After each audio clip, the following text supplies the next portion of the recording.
안녕하세요. Sahabat Caranta Caruban. 잘 지내요, 친구들. Sebelum ke materi selanjutnya, pastikan like, komen, share dan subscribe jika video ini bermanfaat. Eits, tunggu dulu. Pastikan follow juga akun media sosial kami.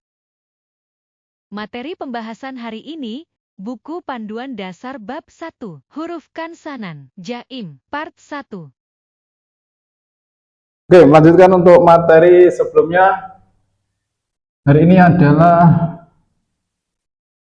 masih di bab 1 ya, masih di bab 1 untuk pengenalan huruf Korea.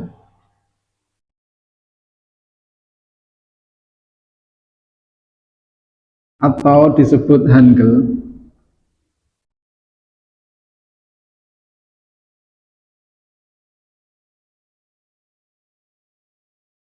Pada bagian B atau huruf konsonan.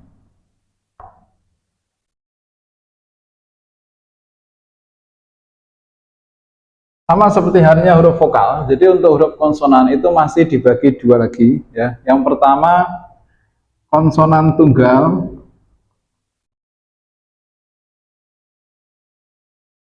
yang terdiri dari 14 huruf. Kemudian yang kedua konsonan rangkap.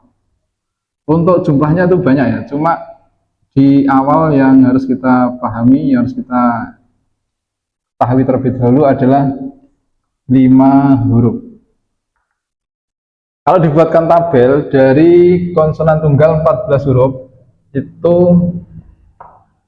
yang pertama nomor ya, nomor urutnya, kemudian huruf atau bentuk hurufnya, kemudian nama huruf, kemudian letak ya, letaknya huruf. Itu bisa di awal, di tengah, dan di akhir. Nah, contoh kalau misalnya dari kata Hangul itu ya, dari kata Han, H ini letaknya di awal, kemudian A itu di tengah, kemudian N itu di akhir. Nah, kemudian untuk yang pertama, huruf yang bentuknya siku menghadap ke bawah, namanya giek. Di awal sesuai namanya giek, GK. Di awal umumnya disebut huruf G. Kemudian kalau di tengah K, di tengah nanti ke depan ya. Kita ambil awal sama akhir dulu sesuai nama. Di akhir itu K. Kemudian kalau di tengah ikut depan ya. Jadi kalau depannya G, di tengah G. Kemudian selain di awal dibaca huruf G, bisa juga dibaca huruf K. Contoh dari kata Hanguk ya. Jadi giek, G itu kalau di awal, guk itu ya, kalau di awal bisa dibaca G, bisa dibaca K, kemudian di tengah U, kemudian kalau di akhir ini udah pasti K ya. Jadi dari suku kata ini atau dari kosakata guk itu bisa dibaca GUK, bisa juga dibaca KUK. Itu artinya sama ya, berarti negara. Kemudian yang kedua masih bentuk siku, cuma ini menghadap ke atas ya. Namanya Nien, NN. Sesuai namanya, berarti di awal N, di akhir N, di tengah ikut depan berarti N juga. Kemudian yang ketiga, dari siku yang menghadap ke atas ditambahkan elemen bumi sehingga membentuk seperti tapal kuda ya. Namanya diget, DT ya, sesuai namanya. Berarti kalau di awal huruf D, di akhir huruf T, kemudian kalau di tengah ikut depan ya, berarti D. Selain D, diget itu bisa juga dibaca T, sama seperti halnya Han. Contoh dari kata dang. Nah, ini bisa dibaca D, A, kemudian NG di akhir ya. Bisa juga dibaca TANG, artinya sama ya, tang. Kemudian yang keempat, dari siku yang menghadap ke bawah, siku yang menghadap ke atas, kemudian dihubungkan dengan elemen bumi di tengah. Namanya real, RL. Sesuai namanya, di awal R, di akhir L. Kemudian di tengah ikut depan ya. Maka secara otomatis dibaca R. Nah, selain R di depan atau di awal, bisa juga dibaca L. Jadi antara R sama L sebenarnya nggak ada perbedaan ya. Mau dibaca R, mau di L juga bisa. Kemudian yang kelima, dari siku yang menghadap ke bawah digabung dengan siku yang menghadap ke atas sehingga membentuk apa namanya, kotak ya. Itu namanya miem. MM. Jadi kalau di awal udah pasti ya M, di akhir udah pasti M, kemudian di tengah ikut depan M.